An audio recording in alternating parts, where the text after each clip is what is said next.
What is going on, everybody out there? It is so awesome to have you guys back with the show that never sleeps podcast. You got me, Harrison Glazer. Pierre was supposed to be with us, but unfortunately, he had a last-minute problem. You know how life is. Life does that. Loves to throw some curveballs at you every once in a while. But so Pierre's got to tend to some business. He will be back with us next week. So you guys got me. Got me to entertain you on this Wednesday evening. And again, thank you for being here. So, as you got just me, as you guys know, I'm going to talk about what I know. And what I know is those New York Jets. And man, I am, as you guys know, so freaking excited about this season. Shout out to you guys in the chat. Appreciate all you guys. Thank you for tuning in. Tearing got a frowny face. Yeah, man, it stinks. You know, Pierre, again, can't be with us. But, man, I'm here with you guys and love to talk about football and, you know, all those sports. If there's something you guys want to bring up, like a question or something you want me to address or whatever, bring it up in the chat. I'll reference it. We'll talk about it. We'll have a conversation. But, man, let's start the conversation with the man that matters the most on the team. Granted, the whole team matters, but we all know it's about the quarterback. It's about who you have at the helm, the captain of the ship. Otherwise, doesn't really matter how good the ship is. So, Mr. Zach Wilson, if you guys haven't heard the reports, he's shown up. Words they're using. They like to use the word thick a lot, to the point where it's kind of funny. It's being thrown around so much on Twitter, I'm starting to feel a little uncomfortable. Everyone talking about how thick Mr. Zach Wilson looks.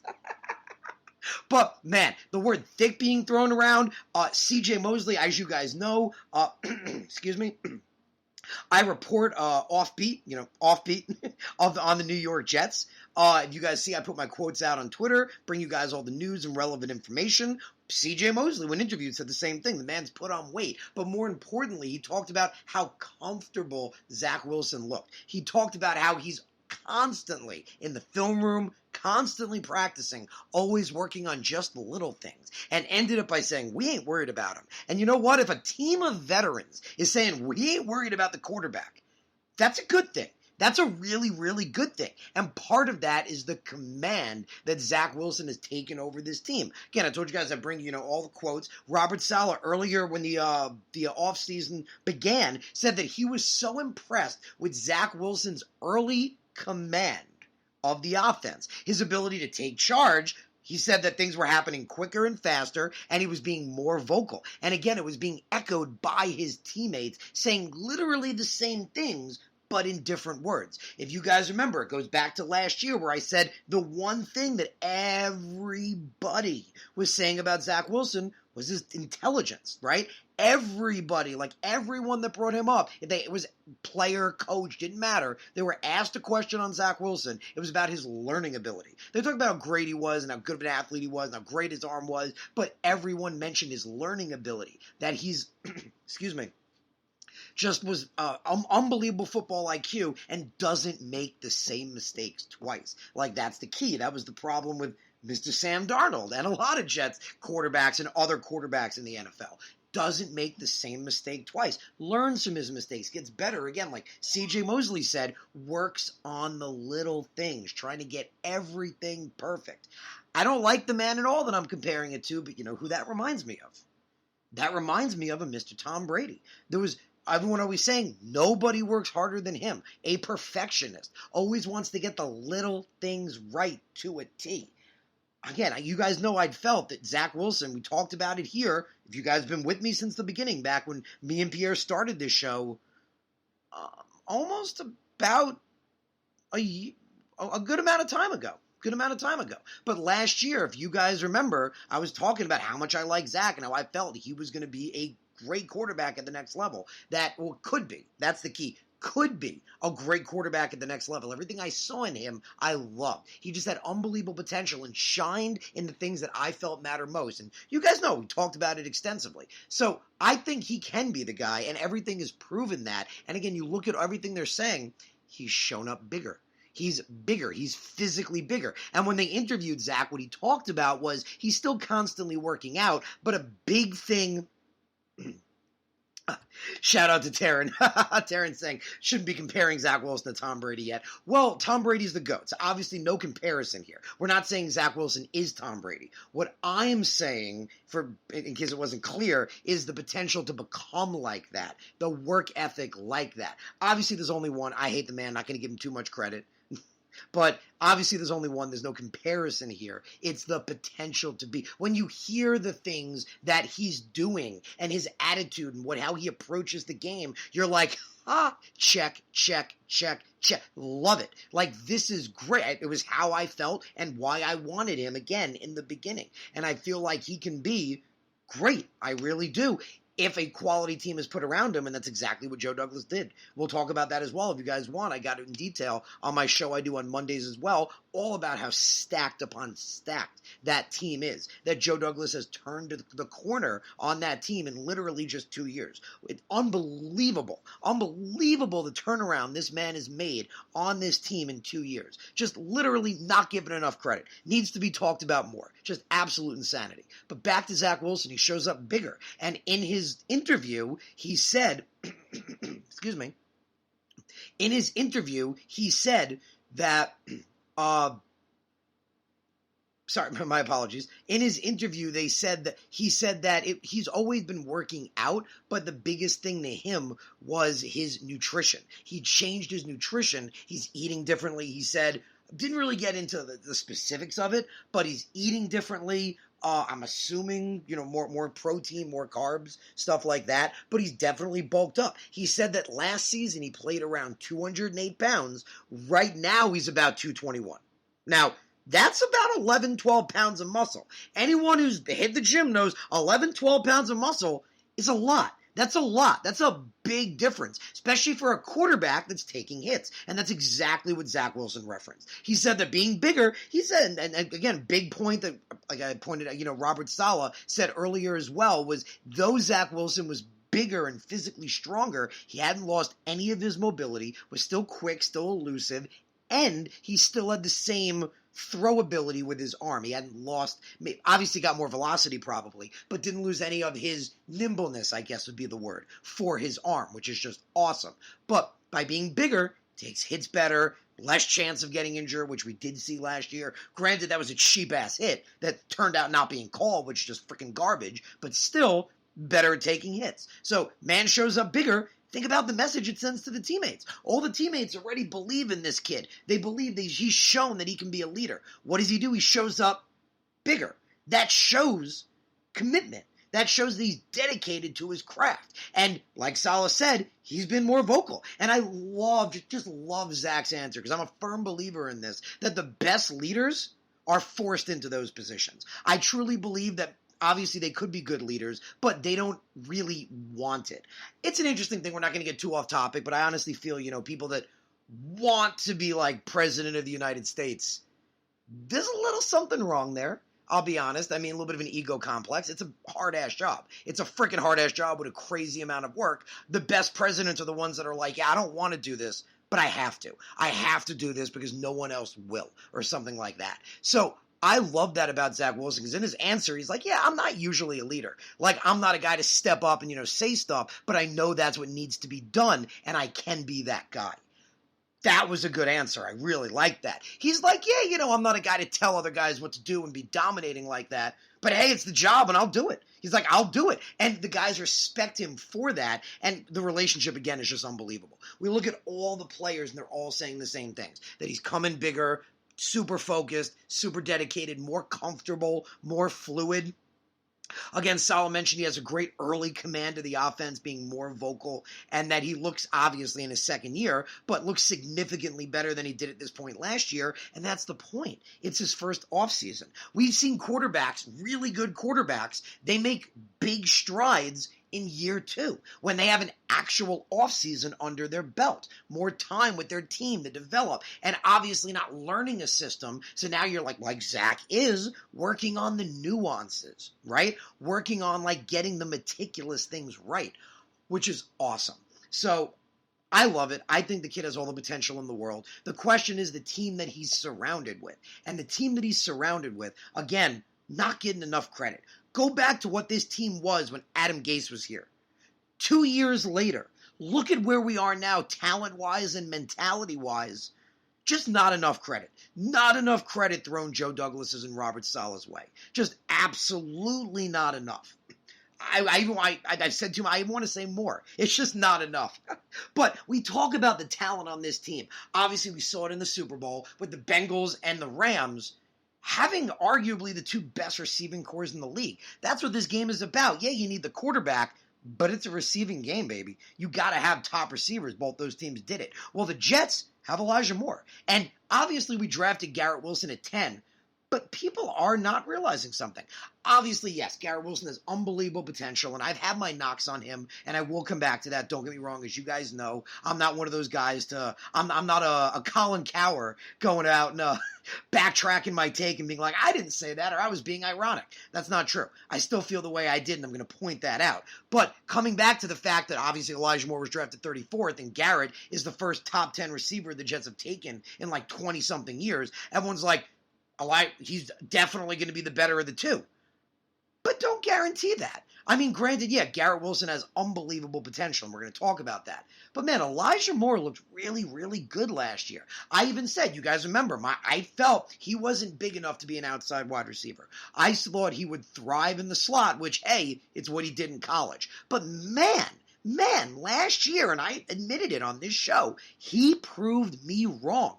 Elijah Moore was lining up against top corners in the NFL, and he was holding his own against legit the best corners in the league. He was going tit for tat. He was going back and forth. He was very physical. He was making catches. They make a pass breakup. He makes another catch. It was impressive shit. It showed me this kid could be a wide receiver one. So I think him and Garrett are going to be an interchangeable wide receiver 1-2, which is exactly what you want. I mean, it's like we were talking about, excuse me, it's like, as you guys remember, we were talking about earlier, I don't remember when, it was earlier in the process about, well, who's going to be left tackle, Fant or Becton? They both look good. That's a great problem to have. It's a great problem to wonder, well, they both are wide receiver ones. That's great. Let's have two wide receiver ones. Right? So, man, Elijah Moore, just unbelievable potential. Especially look what he did last year. As a rookie, the dude had 77 targets. Only one drop. He only dropped the ball once. That is insanity for a rookie, let alone anybody doing that. For a rookie. Now you're bringing Garrett Wilson. Excuse me. As you guys remember, and I will address my knocks, I felt that he's not the best route runner. And because of that, it causes him to not get separation as quick as he can, which worked for him in college. Because as I never denied for a minute, the man is a freaking highlight reel when it comes to catches. And that's kind of why I pivoted my Garrett Wilson stance. So I've reanalyzed, I've reassessed, and I pivoted my stance, and this is my new stance. That part that we're talking about, that highlight reel ability, just to be like an insane catch radius. Like, just put the ball near Garrett Wilson. Just put it in his general vicinity, and he's going to come up with it. He makes unbelievable catches all the time, and he's got huge hands. You can't teach that. That's an unteachable trait. But the route running, the slipping in the beginning, and he actually showed that. It's funny. I put out a video on Twitter of his highlights in practice. On his third route he ran, it's in slow-mo, so it's more pronounced. You could see him stumble a bit on his first step. It's a thing he's always had. And again, it works in college because, again, insanity catch radius. Just put the ball near him and he makes the catch. But at the NFL level, when the DBs, as I kept saying, and I kept saying this, at the NFL level, when the DBs are better, they're stronger, they're more physical, they're significantly better than you faced before, it's not going to cut it. But again, and I thought of this as well, I was looking at Garrett Wilson and Chris Olave together. And let's be honest, Chris Olave is the best route runner in this last draft. He's already better than most route runners in the NFL. So watching him next to Garrett Wilson, I get now why I thought Garrett Wilson was a horrible route runner. He's not that bad. He's actually average. He's not bad. But again, next to Chris Olave, looks like dog poop. And same kind of thing. We'll look, another comparison, to show perspective, right? You look at Elijah Moore and Denzel Mims. Denzel Mims has good footwork, and we'll talk about him too. Denzel Mims has good footwork, but next to Elijah Moore, if you watch two of them together, Mims looks like crap. His feet are twice as slow. He doesn't look anywhere near as fast. So yeah, next to Chris Olave, everyone looks like a bad route runner, let's be honest. But when I remove the rose-colored glasses of Chris Olave's rose-colored glasses, he's not bad. He's average. He's average for what you want in a rookie coming into the NFL. And again, rookie can learn. Becoming a better route runner, getting finer at his routes, creating separation better. Those are things you can learn. Those are teachable things. Catching in his radius, yes, that is teachable, but not nearly as well. Not nearly to the same extent. That's more of an instinct. That's more either you have it or you don't have it. He has it. So he has the potential to be freaking amazing. Again, I've gone back and I've reassessed, and with better route, if I took Chris Olave's route running and separation ability and gave it to Garrett Wilson, I see him being like one of the best. I see Garrett Wilson being like an amazing, like 12 to 1,500 yard every season receiver. So I take my takes back. He needs to learn that. He needs to get a little better, but he's a rookie. Any rookie who comes in, I don't care again, top 4, top 10 pick, that goes, I'm perfect, I got nothing to learn. You should be afraid. You should be very afraid because that man's ego is way too freaking high. So, yeah, he's got things he needs to work on like any rookie, but they're teachable. He could learn those. He could definitely get better at those. Excuse me. So that's an exciting thing. That's an absolutely exciting thing. And again, the two of those guys together, man, that's what you want. That's what you absolutely want. Those are two top potential wide receiver ones for Zach Wilson. Now we look at Corey Davis. Remember, I was saying it last year. I thought Corey Davis was an underrated wide receiver too, right? We hope. The problem was Jet fans had him coming in as the Messiah. He was coming in as the wide receiver one to save us. And he wasn't that. He wasn't that. And it stung. It hurt. But if you take what he's done when he's played with the Jets and put him as a second guy, his numbers are great. We have to remember he was on par to having a 1,000-yard season before he got hurt. He was before Elijah Moore came on because he didn't come on at the beginning of the season like most rookies, like Garrett Wilson will. It takes a little time to come on. So in the beginning of the season, for the first few games, all of Zach Wilson's highlights were to Corey Davis. He was the freaking guy, man. So he's an underappreciated wide receiver too. In that equation, he's a wide receiver 3. So his underappreciation is now through the roof. Like a 3 of Elijah Moore, Garrett Wilson, and Corey Davis. That's like what we saw with the Bengals and the Rams. That's exactly the kind of talent you need to make that jump. And we're still forgetting Braxton Barrios, who had a career year in his first year with Zach. And my favorite thing to point out with Barrios that people forget is last season, around this time, last season in OTAs, if you guys remember, everyone was hurt. Mims was still suffering from his sickness that we didn't know about. Davis was banged up. Cole was everyone was banged up. Who was Zach's guy? Braxton Barrios. Remember, they were killing it together, and they became besties. Again, Barrios had a career year last year, and we're seeing footage of the two of them together, chilling, going to amusement parks together. The dude's got shirts on. Barrios has a shirt saying Zach is good. Zach's got a shirt saying Barrios is good. Man, that shit's got me just through the roof. Like, these two guys' chemistry is unbelievable. You factor him in now, that's a crazy room. That is a crazy stacked room that is unbelievable weapons for Zach Wilson to develop with. And we haven't even mentioned Denzel Mims, who's a very interesting person to talk about. So you look at Denzel Mims, we have to remember that if we go back to his rookie season, I did too. We all thought he could be a potential wide receiver 1. He was making excellent contested catches. He looked really, really good. He looked like, okay, this is a damn good draft pick. This could be the guy. And then last year he just sucked. Last year he had literally more penalty yards than receiving yards. Last year was insane. But I point this out and I give my guy, shout out to Green Bean, the Jets fan, credit for this, because he pointed this out. And it was like he opened my freaking eyes because I was like, holy shit, this is so true. He pointed out that if you look at Denzel Mims' career as a whole, all of it, college, all together, last year was the outlier. Last year was the one that doesn't make sense, right? We were all saying that. Like in the offseason coming in, we're like, How is Mims not a starter? If you guys remember, that was the conversation, and we found out that he was really, really sick. He was sick. He ate bad salmon. He lost a lot of weight. He was so sick for a while, it took him time to even learn the playbook. Well, yeah, that makes sense. Remember, Robert Saleh said, no one's going to automatically start. I'm not just throwing anybody in there, you know? Excuse me. You got to earn your spot, right? You got to earn your freaking starting spot. That's how it works. So you got to applaud that. He's not going to be like, oh, Denzel Mims, high draft pick, good rookie season. When you're ready, you're the guy. No. Davis has been playing well. Cole's been playing well. Barrios has been playing well. Your ass is at wide receiver 4. That's how it works until you can prove otherwise. And the problem last year, he didn't prove otherwise. That was the point. But like Green Bean points out and got me a little excited, last year was an outlier.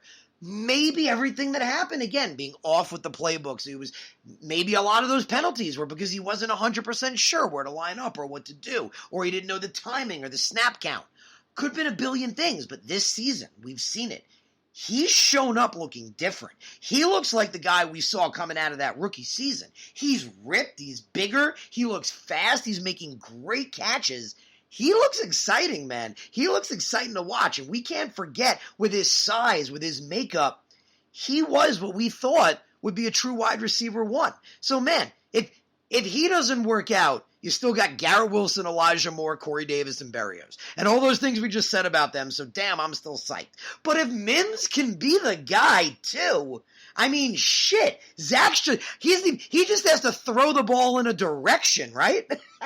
At that point, he just has to throw it somewhere because there's so much freaking talent on that field. Like, I love it, man. I freaking love it. And that is so exciting to me. I love how talented that offense is. And talk about the running backs for a minute. So we talk about how talented that wide receiving core is. Let's look at the backfield for a second. Joe Douglas killed this last draft. We talked about it, me and Pierre, but not enough emphasis can be made. We need to point out that Joe Douglas walked away with 2 top 5 picks, a top 10 pick, and a first round best running back in the freaking draft. Like, what? Wait a minute. Did you just win everything? Like, did you just become the greatest GM ever? Like, wait a minute. He freaking killed that shit, man. So in that backfield now, we got the best running back in this draft. We got Brees Hall, and man, I can't stop talking about Brees Hall. Man, Brees Hall, over the last 2 years, has over 3,000 rushing yards and 41 touchdowns. Yes, you heard me correctly. He is averaging over the last 2 years 1,500 plus yards and 20 plus touchdowns. The man is amazing. People compared him to being the next Jonathan Taylor, to come in as a big physical back that can just be insane really fast. Brees Hall can be that. Some even posed already, is Brees Hall the best running back in the AFC East? Man, he might be. He might be. So, man, you put him with a guy like Michael Carter, who we already thought could be a potential running back 1. Again, this team is just stacked. Joe Douglas has gone out and built stacks upon stacks. Okay, I think it was Chris Collinsworth who kind of mimicked and said, like what I'm saying, that the Jets could make a Bengals-like leap this year from nothing to something. Man, what Joe Douglas, again, what that man has done over the last 2 years does not get enough credit. Again, if you're a Jet fan, you know what I'm talking about. The turnaround over the last 2 years is insane. It's everything we ever wanted. It's everything we ever dreamed of. And it's so freaking amazing, man. So on that note, on that hyped ass note, I'm going to leave you guys at that, but I want you to think about that. Think about how stacked this Jets team is. The only question everyone's saying is, well, this team is so freaking amazing. How good will Zach be? He's the one that's holding them back. Well, baby, they're going to find out next year. He ain't holding them back. He's taking them places. Zach is taking them to freaking infinity and beyond. And I can't wait, baby. So I want to thank you guys for tuning in to the Show That Never Sleeps podcast. Thank you for being here. Thank you for listening to me talk about them Jets. As you know, we're here every Wednesday at 8 p.m. Please tune in. Please be a part of the show. As you guys know, we have a whole plethora of amazing shows here at IE Sports Radio. After my show at 9 p.m., Taryn's going to be bringing you guys Set Point, all about that volleyball. There's a show at IE Sports Radio for every sport in every city, every flavor for every person. Check it out everywhere. Twitter, Facebook, everything. We're everywhere. Find us, connect with us, and enjoy the content. So again, thank you guys for tuning in. We'll be with you every Wednesday, 8 p.m. You guys know that. This is Harrison Glazer. I hope you guys have a wonderful, wonderful, wonderful rest of your week, and be excited about them Jets, man. Be excited, because they're coming.